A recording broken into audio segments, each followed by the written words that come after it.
Magandang umaga po sa lahat. Tayo nagbabalik ulit dito sa ating munting channel, Samuel Soriano TV29.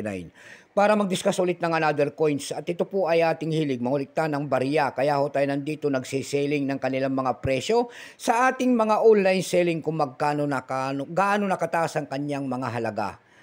Ayan. Magandang umaga po sa ating mga numismatis dyan at mga kolektor po. Ayan, magpapasalamat lamang tayo sa ating mga subscriber. Maraming salamat sa ating mga subscriber at 1K subscriber po na po tayo dito sa aking YouTube channel. Thank you so much sa inyong lahat sa mga sumusuporta dito sa aking YouTube channel. Maraming salamat po. Maraming salamat din po sa nanonood din doon sa pangalawa ko, doon sa aking FB page. Ayan, Samuel Soriano. Lahat po ng nakapalo doon sa akin ay thank you so much. Lalo na yung mga silent viewers natin dyan. Ayan, mga sumusuporta sa ating FB page, maraming salamat sa inyo. Lalo na po yung mga nagsisend ng ating mga star dyan. Thank you so much sa inyong lahat. Yun naman pong hindi pa po nakapag-subscribe dito sa aking YouTube channel, aanyayahan ko lang sana kayo at malaking tulong na po o bagay ang inyong magagawa tulad ng pagpindot ng ating subscribe button, like and share para ma-update ko kayo sa mga latest ko pang gagawin mga video po. Meron naman tayong pag-usapang barya guys at ito po ay barya po ng United Kingdom. Ayan, year 1998 po. Ayan, baka mayroon pa kayo yan, 2 pins po. Baka mayroon kayong mga ganyan mga barya. Ayan, bultuhan po ang bilhin natin sa mga world coins. Huwag lamang silver coins at gold coins. Ayan po ay mahal.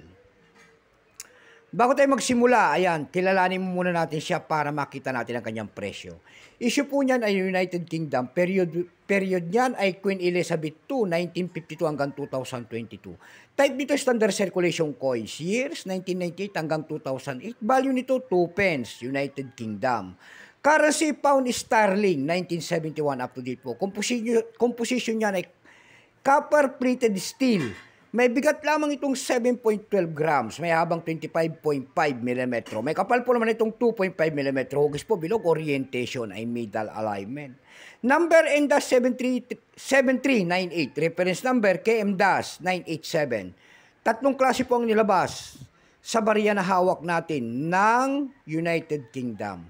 Pero itong hawak natin ito po ay year 1998, 22%. Kung ilang piraso naman ang ginawa sa barya na hawak natin ng United Kingdom, ito po ay 115,154,000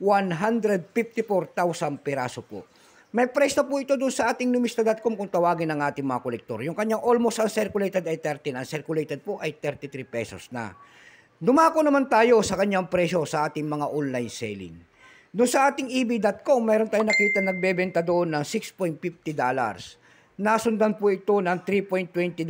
Yung pinakamababa po doon ay $2.77. Dako tayo sa Carousel PH. Sa Carousel PH naman po, meron tayong nakita nagbebenta doon ng 750 pesos. Nasundan po yan ng 158 pesos. Yung pinakamababa po doon na bintahan ay nagkakahalaga po ng 50 pesos.